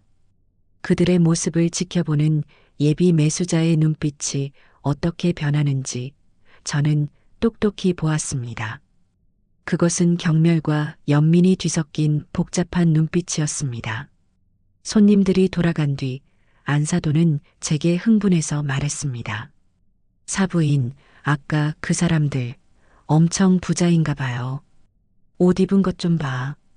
우리랑 친하게 지내두면 나중에 좋을 일 있을지 몰라요. 저는 그저 빙그레 웃으며 고개를 끄덕였습니다. 그래, 당신들에게 아주 좋은 일이 생길 거야. 당신들이 그토록 자랑하던 이 집에서 쫓겨나게 될 테니. 그날 밤 박 사장에게서 전화가 왔습니다. 사부인 계약하기로 했습니다. 그분들이 아주 마음에 들어 하십니다. 특히 집을 아주 깨끗하게 비워줘야 할 것 같다고 하시더군요. 박 사장의 말에 담긴 의미를 저는 충분히 이해할 수 있었습니다. 이제 제 계획의 마지막 단계만이 남아 있었습니다. 다음 날 아침 저는 사돈 부부에게 백화점 상품권 몇 장을 쥐어주며 말했습니다. 제가 몸이 좀 안 좋아서 그러니 오늘 점심은 두 분이서 백화점 구경도 하시고 맛있는 것도 드시고 오세요. 그들은 제 병에는 아무 관심도 없이 상품권을 받아들고 신이 나서 집을 나섰습니다.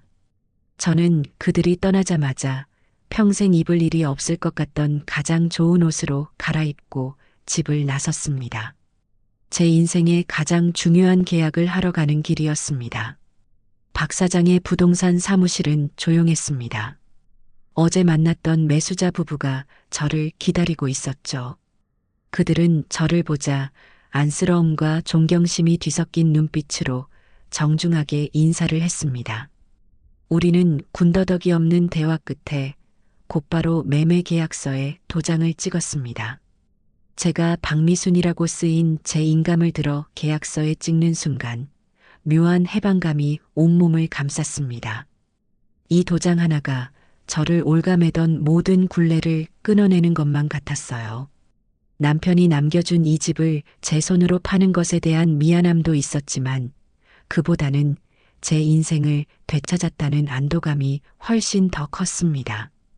계약금과 중도금 없이 2주 뒤 잔금일의 매매 대금 전액을 제가 새로 개설한 비밀 계좌로 받기로 하는 모든 절차는 제 계획대로 완벽하게 진행되었습니다. 계약을 마치고 부동산 사무실을 나온 저는 곧장 은행으로 향했습니다. 아들과 며느리는 물론 그 누구의 이름도 연결되지 않은 저만의 계좌를 만들었습니다. 그리고 박 사장에게서 받은 계약금 일부를 그 통장에 입금했습니다. 얇은 통장 하나였지만 그것은 제게 천군만마와도 같았습니다. 제 힘으로 다시 일어설 수 있다는 자신감의 증표였죠. 그날부터 저의 비밀스러운 이사는 시작되었습니다. 사돈 부부가 외출하거나 거실에서 텔레비전에 정신이 팔려 있는 틈을 타 저는 서재와 안방에 있는 제 물건들을 하나씩 정리하기 시작했습니다. 가장 먼저 챙긴 것은 남편의 유품들이었습니다. 그가 늘 차고 다니던 낡은 손목 시계, 그가 즐겨 읽던 책들, 그리고 우리의 젊은 시절이 담긴 뒷바랜 앨범들. 저는 이 물건들을 상자에 담으며 그와 함께했던 시간들을 하나하나 추억했습니다. 눈물이 왈칵 쏟아지려는 것을 몇 번이나 참아야 했어요. 이것은 슬픔의 눈물이 아니라 이 소중한 추억들을 지켜냈다는 안도의 눈물이었습니다. 저는 작은 상자에 담은 물건들을 차에 싣고 미리 계약해둔 시내의 작은 보관 창고로 옮겼습니다. 창고의 차가운 철문을 열고 제 추억이 담긴 상자들을 차곡차곡 쌓으며 저는 새로운 보금자리를 만드는 기분을 느꼈습니다. 이 창고는 비록 작고 초라했지만 적어도 그 누구에게도 침범당하지 않을 저만의 온전한 공간이었습니다. 며칠에 걸쳐 저는 제 옷가지와 폐물, 그리고 제가 아끼던 그릇과 소품들까지 제 손때가 묻은 모든 것을 그 비밀 창고로 옮겼습니다. 집은 점점 비어갔지만 제 마음은 오히려 풍요로워졌습니다. 불필요한 것들을 덜어내고 가장 소중한 것들만 남기는 과정은 제 인생을 정리하는 의식과도 같았습니다. 모든 것이 순조롭게 진행되는 동안 저의 연기 또한 날로 발전했습니다. 저는 사돈 부부에게 그 어느 때보다 살갑게 대했습니다. 그들이 좋아하는 반찬을 해주고 함께 화투를 치며 돈을 잃어주기도 했습니다. 저의 그런 모습에 완전히 방심한 그들은 이제 저를 자신들의 수족처럼 부리기 시작했습니다.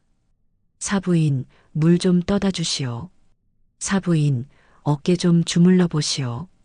저는 웃는 얼굴로 그들의 시중을 다 들어주었습니다. 그들이 저를 하대하고 무시할수록 제 계획의 성공은 더욱 가까워지고 있었으니까요. 장금이를 며칠 앞둔 주말, 아들 종환이가 혼자 집을 찾아왔습니다. 며느리는 입덧이 심하다는 핑계로 오지 않았더군요. 아들은 집안 분위기가 평화로워진 것에 안도하는 표정이었습니다. 엄마, 다행이다. 요즘은 사돈 어른들도 그렇고 엄마도 그렇고 다들 잘 지내시는 것 같아서 제가 마음이 놓여요. 역시 엄마가 이해해 주시니 모든 게 해결되네요. 엄마, 고마워. 저는 저의 어리석고 순진한 아들을 바라보며 속으로 한숨을 쉬었습니다. 녀석은 아무것도 모르고 있었습니다. 이 평화가 거대한 폭풍을 앞둔 폭풍전야의 고요함이라는 것을요. 제가 자기 아내와 장인, 장모의 소나기에서 벗어나기 위해 어떤 끔찍한 결심을 하고 어떤 치밀한 계획을 실행에 옮기고 있는지 꿈에도 상상하지 못하고 있었죠. 그래, 나도 이제 마음을 비우니 편하구나. 다들 한 가족인데 아웅다웅 싸워서 뭐하겠니? 저는 세상에서 가장 인자한 어머니의 미소를 지으며 아들의 어깨를 두드려 주었습니다. 아들은 제 말에 감동한 듯 눈시울까지 붉혔습니다. 엄마, 역시 우리 엄마가 최고야. 제가 앞으로 더 잘할게. 태희도 엄마한테 잘하라고 제가 단단히 말해 놓을게요. 저는 그 말을 들으며 마음속으로 차갑게 되뇌었습니다. 아니다, 아들아. 너는 나에게 잘할 필요도 내 철을 단속할 필요도 없다. 너희는 이제 너희만의 인생을 살아가야 할 테니 물론 그 인생이 그리 순탄치는 않을 게다. 아들이 돌아간 뒤 저는 텅 빈 거실에 서서 달력을 보았습니다. 약속의 날, 장금일까지 앞으로 사흘.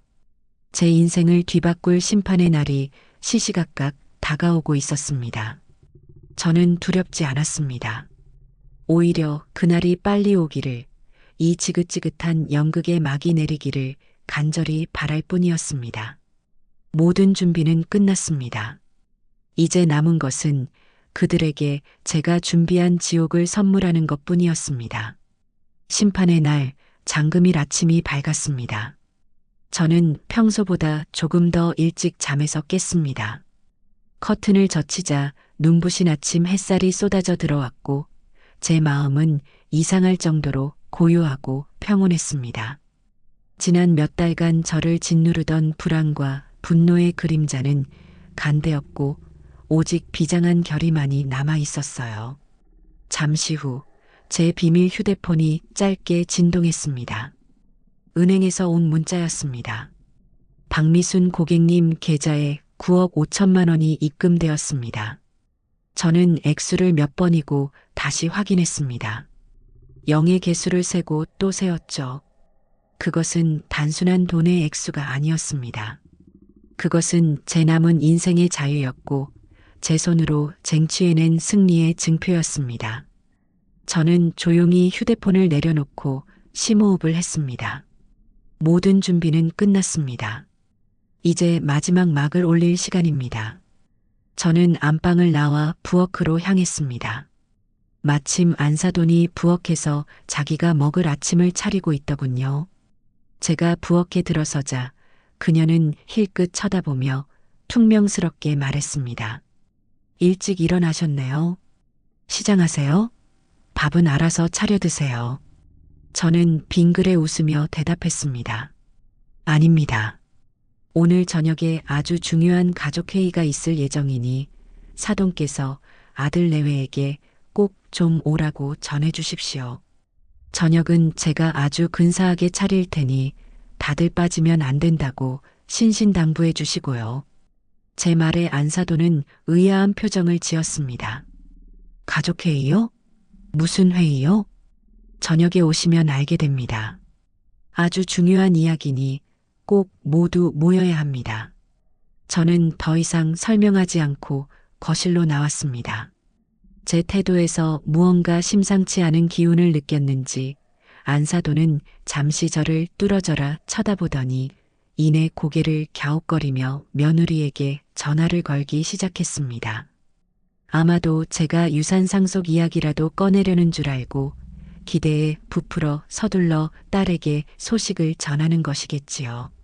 그래, 마음껏 기대해라. 너희가 기대하는 것과는 전혀 다른 아주 특별한 선물이 너희를 기다리고 있을 테니.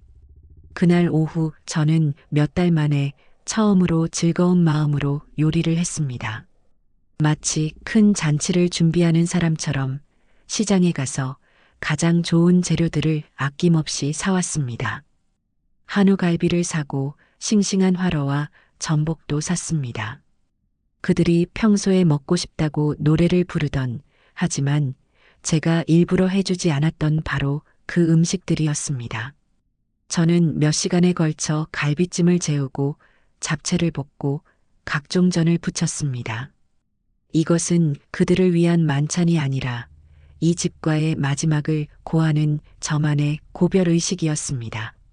남편과 함께 웃고 울었던 이 부엌에서 저는 마지막으로 제 모든 정성을 쏟아부었습니다. 저녁 시간이 되자 아들 내외가 도착했습니다. 며느리 태희는 무슨 좋은 소식이라도 듣게 될까 잔뜩 기대에 찬 얼굴이었고 아들 종환이는 영문도 모른 채 어색하게 서 있었습니다. 사돈 부부 역시 상다리가 휘어지게 차려진 음식을 보고는 입이 귀에 걸려 있었죠. 아이고 사부인, 오늘 무슨 날이에요?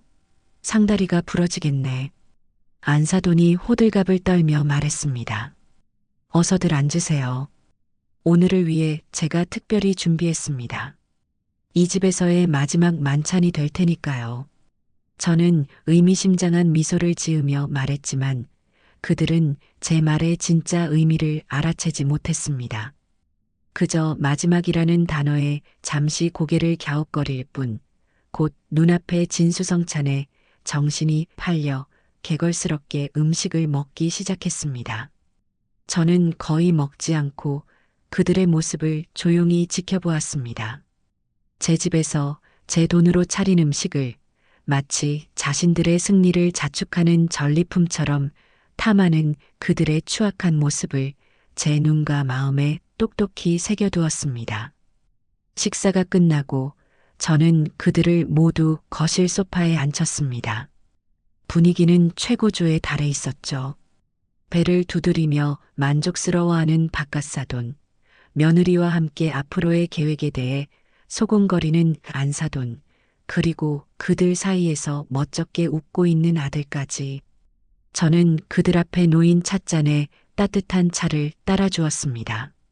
그리고 드디어 길고 길었던 연극의 마지막 대사를 뱉을 시간이 되었습니다. 오늘 다들 모이라고 한 것은 여러분 모두에게 아주 중요한 사실을 알리기 위해서입니다. 제 목소리는 낮고 차분했지만 거실의 모든 소음을 잠재울 만큼의 무게를 담고 있었습니다. 모두의 시선이 제게로 향했습니다.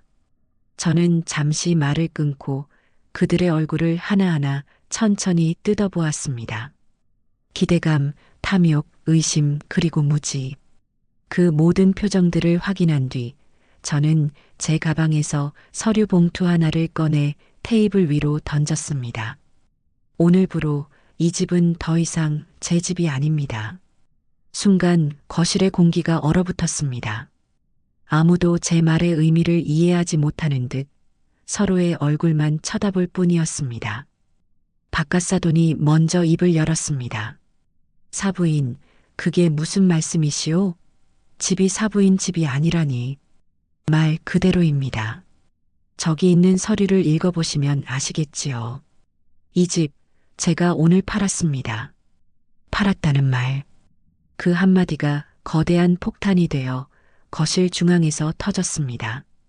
가장 먼저 반응한 것은 며느리 태희였습니다.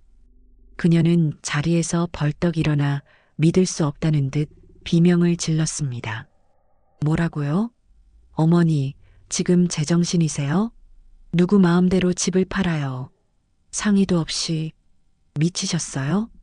그녀의 얼굴이 분노와 당혹감으로 흉하게 일그러졌습니다. 안사돈은 하얗게 질린 얼굴로 테이블 위에 서류 봉투를 집어들었습니다.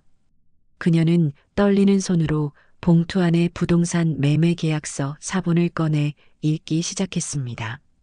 그녀의 눈이 믿을 수 없다는 듯 커졌고 이내 그녀는 아이고 세상에라는 비명과 함께 소파 위로 쓰러지듯 주저앉았습니다.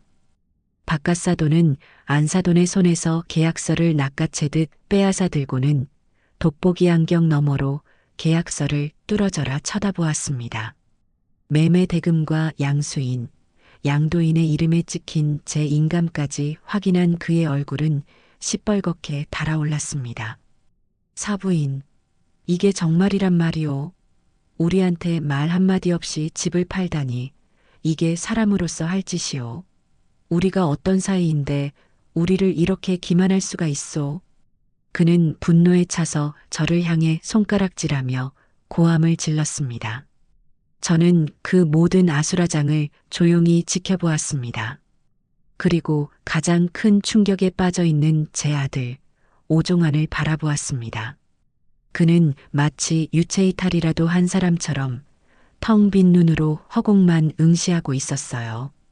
자기 귀에 들린 말이 현실이라는 것을 받아들이지 못하는 듯 했습니다. 저는 그런 아들을 향해 그리고 그들 모두를 향해 마지막 통보를 날렸습니다. 새 집주인이 2주 뒤에 입주하기로 했습니다. 그러니 사돈 두 분은 그때까지 이 집에서 짐을 모두 빼주시길 바랍니다. 이 집은 이제 당신들이 머물 곳이 아닙니다. 그리고 저는 며느리와 아들을 향해 고개를 돌렸습니다. 그리고 너희도 마찬가지다. 이제 이 어미에게 기댈 생각은 꿈도 꾸지 마라. 오늘 이 시간부로 나는 너희와 아무런 상관이 없는 사람이다. 제 말이 끝나자마자 며느리 태희가 악을 쓰며 제게 달려들 기세로 일어섰습니다. 어머니, 정말 이렇게까지 하실 거예요? 저 뱃속에 어머니 손주가 있어요. 이 아기를 봐서라도 어떻게 이러실 수가 있어요? 저는 차갑게 웃으며 대답했습니다. 그 아기는 너의 아기이지 내 아기가 아니다. 그리고 너는 그 아기를 방패 삼아 내 욕심을 채우려 했지. 나는 더 이상 너의 그 역겨운 연극에 놀아나지 않을 생각이다. 그 순간 거실은 완벽한 지옥으로 변했습니다. 며느리의 울음 섞인 고함, 사돈의 분노에 찬 절규, 그리고 안사돈의 끝없는 신세 한탄. 그 모든 소음의 한가운데서 저는 이상하게도 완벽한 평온함을 느꼈습니다. 길고 길었던 전쟁이 드디어 저의 승리로 끝나가고 있었습니다.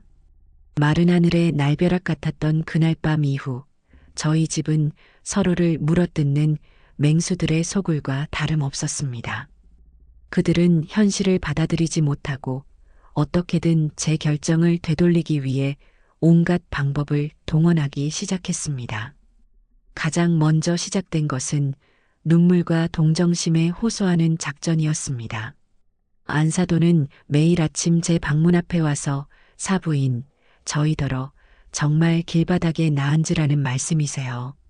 평생을 남에게 싫은 소리 한 번 못하고 살아온 우리 영감 얼굴을 봐서라도 제발 저희를 걷어주세요라며 대성통곡을 했습니다. 하지만 그녀의 눈물은 제게 아무런 감흥도 주지 못했어요. 요양원 이야기를 하며 웃던 그녀의 목소리가 귓가에 생생했기 때문입니다. 며느리 태희의 방식은 훨씬 더 교활하고 악랄했습니다. 그녀는 거의 매일같이 집에 찾아와 제 앞에서 배를 움켜쥐고 쓰러지는 쇼를 벌였습니다. 어머니, 저 스트레스 받아서 배가 너무 아파요. 이러다 우리 복덩이 잘못되면 다 어머니 책임이에요. 어떻게 임신한 며느리한테 이럴 수가 있어요. 그녀는 자기가 가진 가장 강력한 무기인 뱃속의 아이를 이용해 저를 협박하려 했습니다. 하지만 그 무기는 더 이상 제게 통하지 않았습니다. 저는 소파에 앉아 차를 마시며 바닥에 쓰러져 끙끙 앓는 소리를 내는 그녀를 무표정하게 내려다볼 뿐이었습니다. 정말로 배가 아프면 병원에 가야지. 왜 여기서 이러고 있니? 119라도 불러줄까? 제 건조한 목소리에 그녀는 연기가 통하지 않는다는 것을 깨닫고는 분한 얼굴로 자리에서 일어났습니다.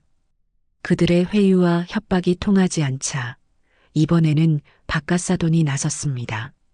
그는 저를 법적으로 압박할 수 있다고 생각한 모양입니다.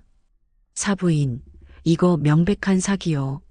우리가 이 집에 들어올 때 사부인은 우리가 사는 것을 허락했소. 이건 엄연히 임대차 계약이 성립된 거나 마찬가지인데 우리한테 한마디 상의도 없이 집을 팔아? 당장 변호사 선임해서 이 계약 무효 소송을 걸고 사부인을 상대로 손해배상 청구를 할 것이오. 그는 어디서 주워들은 법률 용어를 총동원하며 저를 위협했습니다. 하지만 저는 이미 모든 준비를 끝낸 상태였습니다. 저는 서랍에서 서류 한 장을 꺼내 그에게 내밀었습니다. 그렇게 하시지요. 아마 사돈께서 선임하실 변호사도 이걸 보면 생각이 달라질 겁니다. 그것은 제 변호사가 작성한 부동산 명도 관련 법률 검토 의견서였습니다.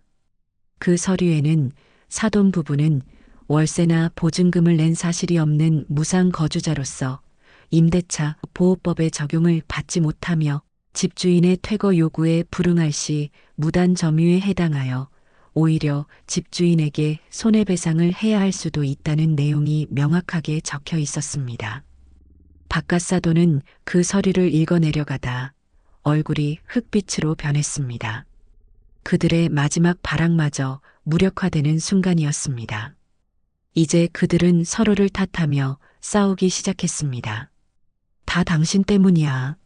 괜히 사부인 심기를 건드려서 이 꼴이 났잖아. 뭐, 내가 뭘 어쨌다고. 당신이야말로 매일 밤 술이나 마시고 사부인 눈치도 안 보고 멋대로 행동했잖아. 그들은 거실에서 서로에게 삿대질을 하며 맹렬하게 싸웠습니다. 저는 그 모습을 제 방 창문 너머로 조용히 지켜보았습니다. 자기들의 탐욕 때문에 모든 것을 잃게 된 자들의 비참한 말로였습니다.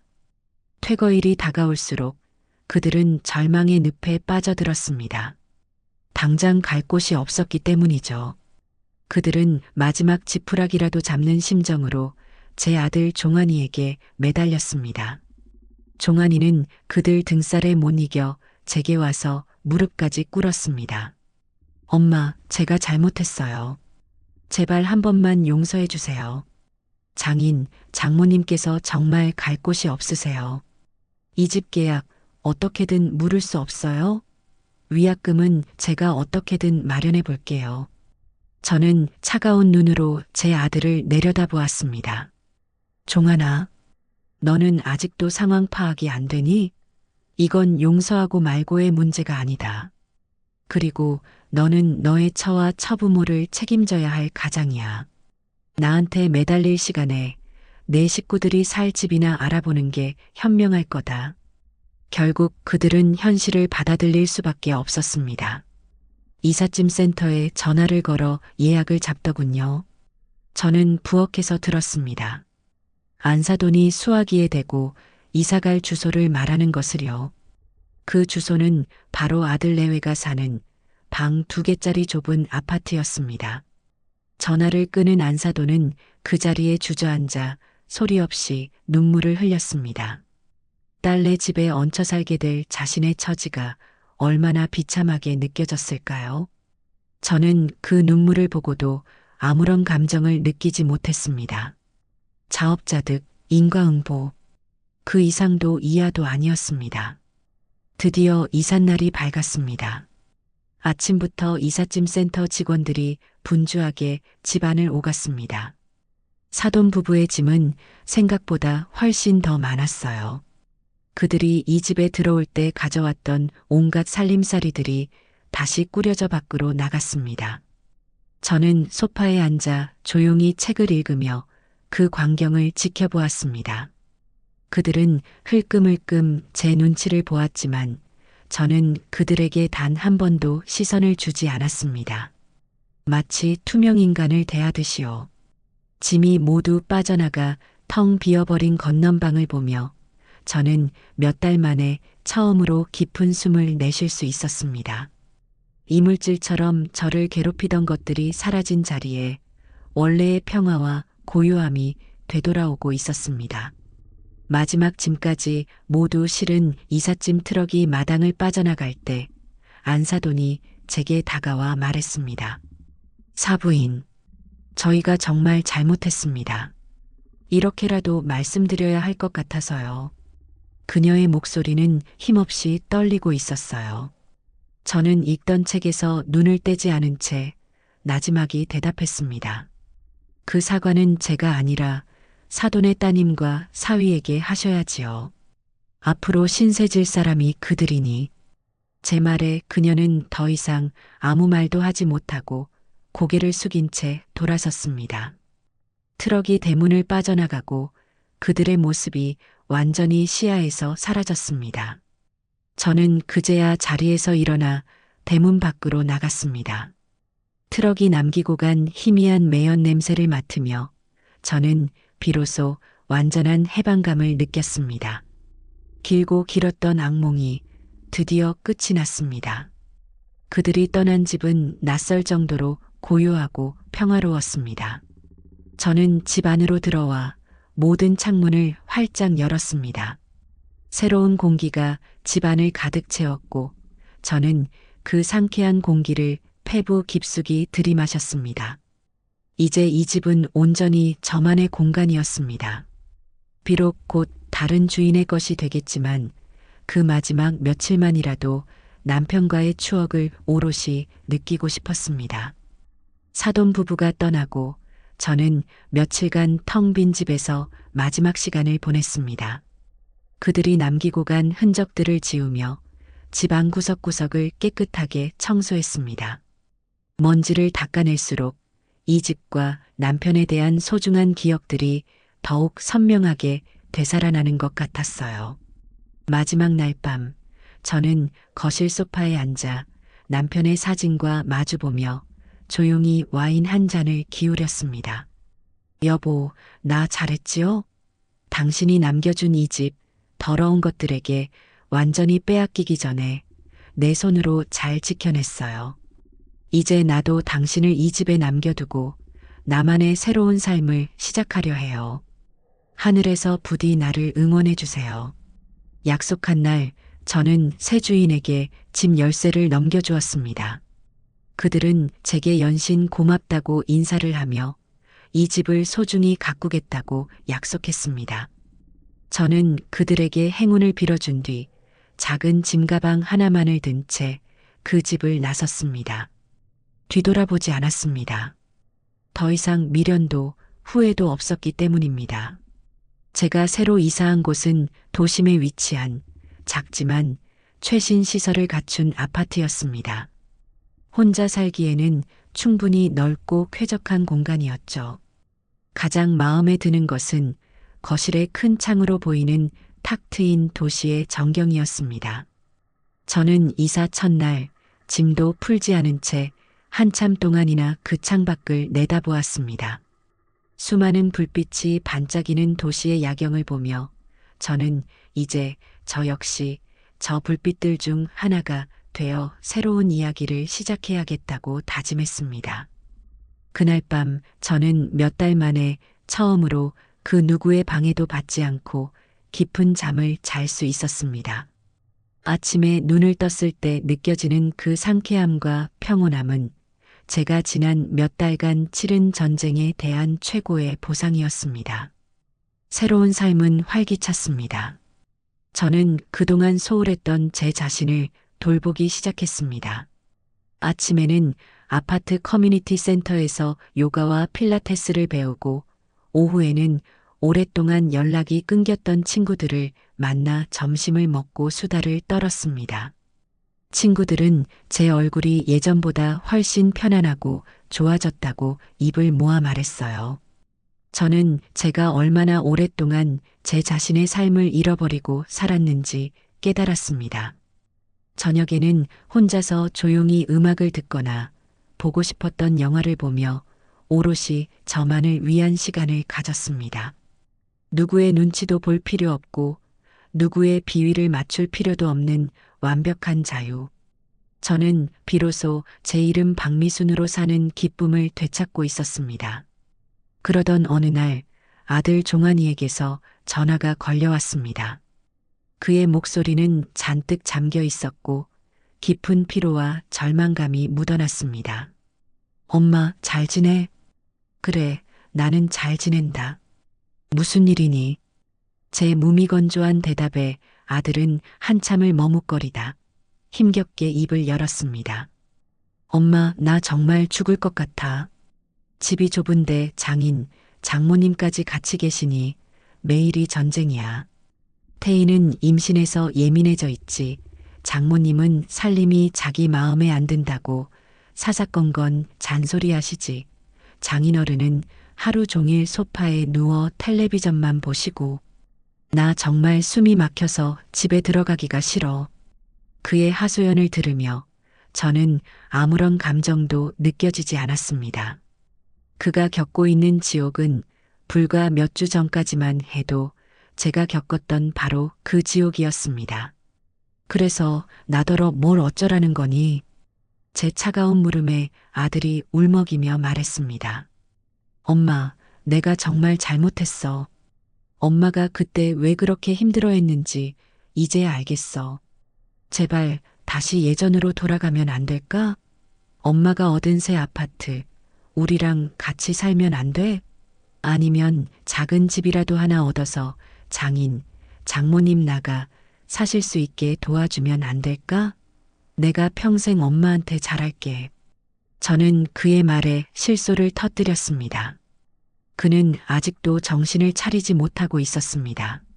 마지막 순간까지 저에게 기대어 자신의 문제를 해결하려는 그 이기심과 어리석음은 변하지 않았더군요.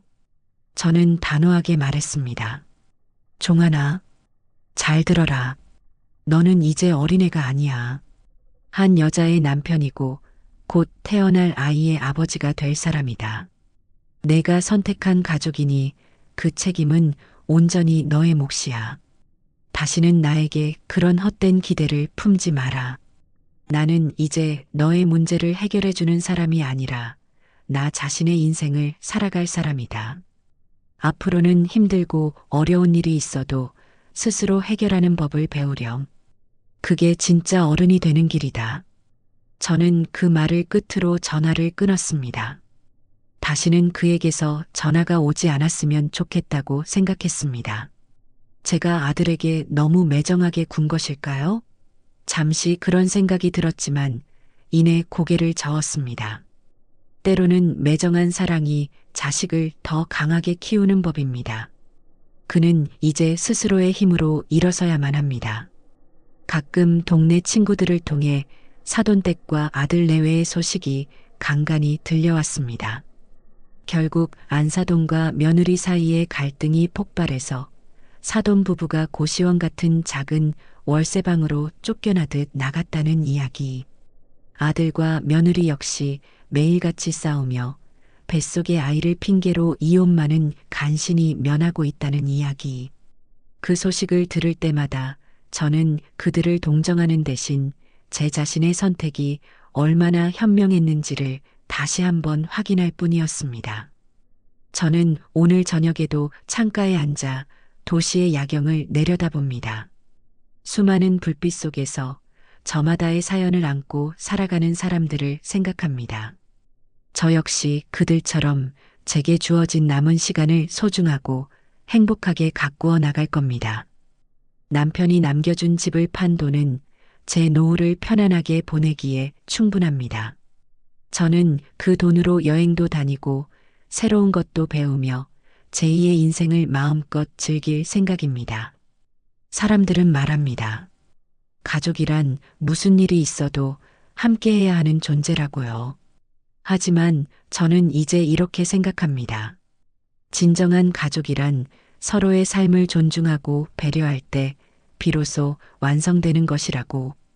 존중과 배려가 없는 관계는 가족이라는 이름의 폭력일 뿐입니다. 저는 그 폭력의 사슬을 제 손으로 끊어냈습니다. 땅을 치고 후회한 것은 제가 아니라 제 선의를 이용해 안락한 삶을 도둑질하려 했던 바로 그들이었습니다. 시원한 사이다를 마신 듯 제 가슴 속의 모든 응어리는 완전히 사라졌습니다. 이제 제 앞에는 상쾌하고 짜릿한 청량감만이 가득한 새로운 길이 펼쳐져 있습니다. 저는 그 길을 누구보다 당당하고 행복하게 걸어갈 것입니다.